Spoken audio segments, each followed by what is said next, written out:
Здравейте, колеги! Искам да ви покажа една обновена стара машина и тунингована. Това е насетка. Както виждате, използвам само съндъка от насетката, всичко друго съм го изхвърлил. Това е капака, е с двоен фибран и 3 листа фазер. Това набързо го направих, защото трябваше да слагам яйцата да се мътят. И сега малко по-конкретно.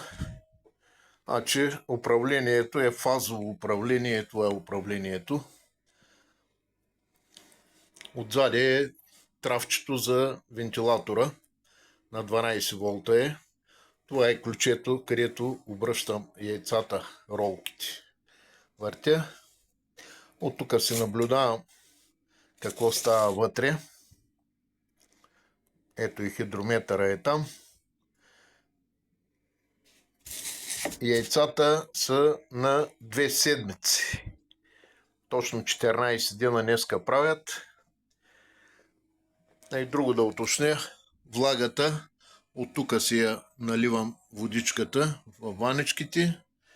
Тук е едната вана и тук не знам дали ще се видят другите две. Общо с 3 ванички.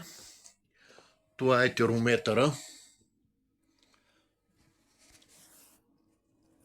Жвачен немски термометър от едно време.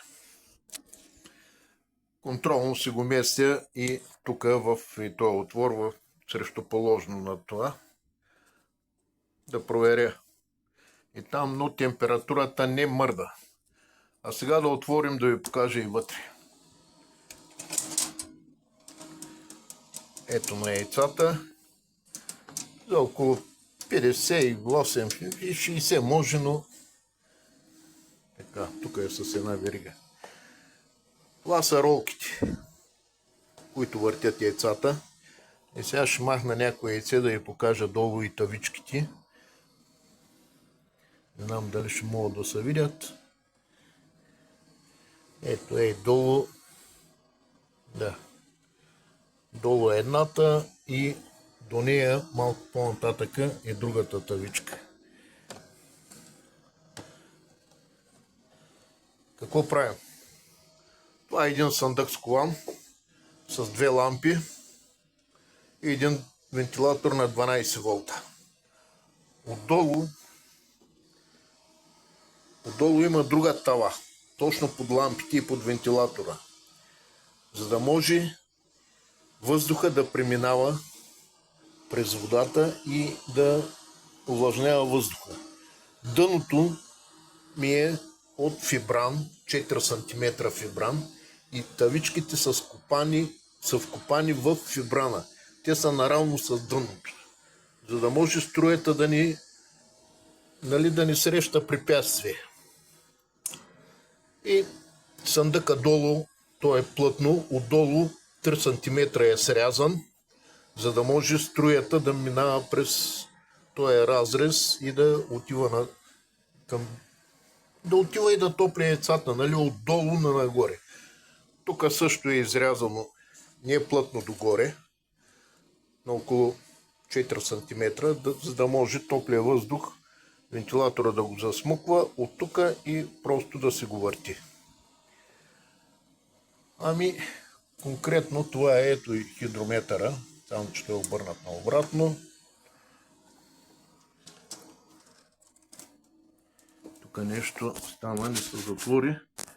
Да, затвори се. Тук показах ми пак, че прозорче съм си направил, за да мога да се наблюдавам без да отварям инкубатора, да губя влага и температура. Ами, това е. Ето, че е една стара насетка. Върши идеална работа. Тук пропуснах да кажа, тук са клапите за пресен въздух, които вкарват отвънка, минава през вентилатора и се го вкарват, нали, вътре в инкубатора, а от тук другите 2 клапи, има още 2 клапи, които пък да излизат излишните газове от яйцата. Ами това е за сега от мене. Приемам критики всякакви. Не се притеснявайте. Хубав ден и светли великденски празници. Ай, друго да уточня, извинявам се. Ето е тук колко киловатт часа ми е изразходил, нали, инкубатора за 14 дена. 21, близо 22 киловатт.